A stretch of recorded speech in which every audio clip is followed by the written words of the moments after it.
Hello guys, dito po kami sa Shell. Nagpa-PMS po kami sa kotse expander. So na dyan, ginagawa na po siya. So ipapakita ko sa inyo kung magkano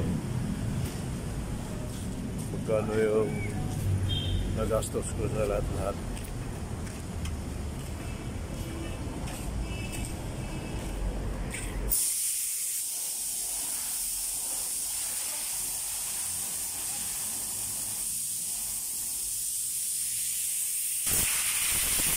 Anong magandang oil? Maganda langis. Oo, langis. Naglo-long drive po ba kayo?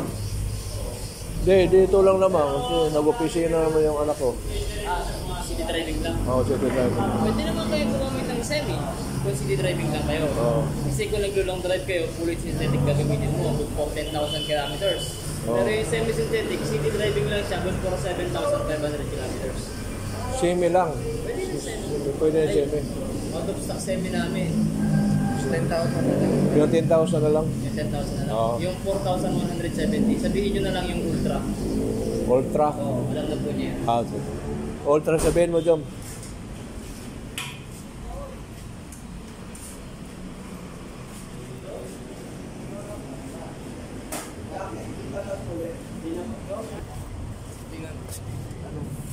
Yung Ultra daw po. Oo. Ito yata, 040. Pwede pong maano yung name at contact number. Yan, Jom. Yung susi, Jom. Anong pinagkaiba ng 040 ba? 0W40. Ultra yun, di ba? Okay naman yun. Yung Ultra kasi, gamitin mo sa bigla ka mag-long drive, pabor. Pinakad kayo yung Malayo yan. at least sa mga pangmalayo ang takbo, pwede siya. Tsaka mababa pa yung kilometers mo, pwede ka pa talaga lumapit na. Kasi maninipis pa yung clearance niya. Kaya yung langis na gagamitin mo, yung medyo manipis pa. Yun yung mga full display. Basta brand new pa? Yes. Last change mo po kailan? Ha? Tagal na? Nung ano? Nung John. Hindi naman ginagamit. Wala na yan? Wala na? Pag hindi ginagamit eh. Ang langis po nanay, pag kahit hindi mo gamitin yan at umikot na sa loob ng makina yan, tuloy-tuloy na yun pag wala ng viscosity niyan. Kaya sa matapos yung buwan, o yung kilometers. Dahil nga sabi nyo, hindi kayo nag-aalayo. Sa buwan na lang kayo magbabase. Base naman sa checklist namin o sa resibo namin, nakalagay naman doon kung kailan kayo babalik ulit. Maalin man yung mauna, yung kilometers man o yung buwan. Hindi mo man naubos yung 10,000 kilometers sa looban ng 6 na buwan, babalik ka pa rin sa akin. Kailangan pa rin yun. Oo. Pero kung naubos mo yung 10,000 kilometers sa looban ng 3 buwan, wala pa ng 6 na buwan, babalik ka pa rin. Kahit alin yung mauna. Pero ilang buwan yung ano? 6 Yung 6 yun? Normal lang sa isang sasakyan pag fully synthetic twice a year. Every 6 months. Every 6 months talaga? Yes. Depende naman sa langis. Meron kasi langis sa tig 3 months lang yun yung regular. Pero hindi na pwede sa iyo. Pero yung Ultra, ano yun? Ultra po, 10,000 lang. 10,000. For 6 months. Ito po yung langis nyo. Medyo may sunod. Medyo may itim-itim mo. Sunod nyo po sa yung battery ha.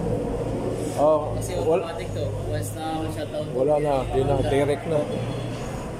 Wala kayo dito, no? Wala sir. Sir, yung brake pads mo, out of 100, naglalaro pa sa 90 to 80% to. Kaso may napapansin ka kakaiba sa bilog na to sa rotor disc. Kinakayod. Kinakayod? Sabihin, nakalangan niya na matigas na bagay, may mga puwang-puwang na sa dyan. Yan ang dahilan kung bakit minsan lumalakas kumonsumo ng brake pad natin. Dahil dyan, sa gas-gas na yan. Ang mini-maintenance mo niyan, yung rotor disc, pinapamagay siya. Para ibalik sa original ng inis. Para lumapat ng maayos yung brake pads. Base po sa mga gas-gas na yan, sa galos na yan, malalim to. Asahan mo, hindi pantay yung brake pad mo yan. Ganoon. Pinapahasa mo. Lalo Lalo na pag nakalangan niya ng patigay sa bagay at kumalang sa mga puwang na yan, Oo. lalong lalalim. Mas malaki ang problema. Kasi yung rotor yung sisirain ng gusto.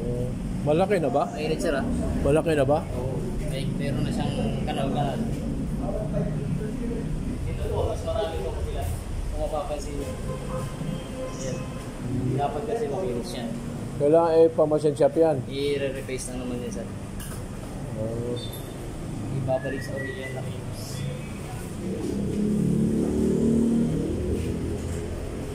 Pero yung brake pad niya, okay pa? Okay pa yan? Kapal pa sir eh, kaso nga lang, Oo. hindi nga, dahil sabi ko yung brake pad nyo, hindi magpapantay ng kaya niya.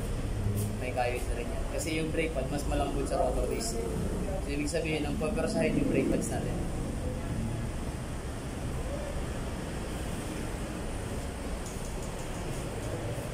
Kaya kailangan niya yung